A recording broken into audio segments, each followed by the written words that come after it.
শেখর একটি গ্রামের ছেলে। সে গ্রামে একটা গাছের নিচে বসে গান গাইতো। তার গান ছিল ভীষণ প্রিয়। কিন্তু একদিন ললিতা সেই গান শুনল তার বাড়ি যাওয়ার পথে এবং তার ভীষণ ভালো লাগলো। সে বাড়িতে যেতে যেতে তার গানের কথাই ভাবতে লাগলো। সে বাড়িতে তো চলে গেল, কিন্তু মনে মনে সে শেখরের কথাই ভাবলো এবং ভাবলো যে সে পরের দিন খুব সুন্দরভাবে যাবে।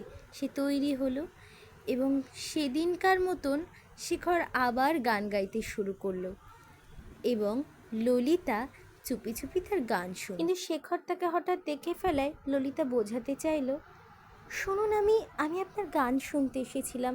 আসলে আপনার গান আমার খুব ভালো লাগে, তাই আমাকে ভুল বুঝবেন না।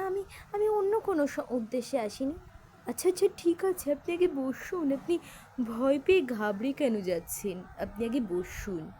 তারপর দুজনে বসলো এবং অনেক সময় ধরে তারা গল্প করলো এবং তারা খুব ভালো বন্ধু হয়ে গেল।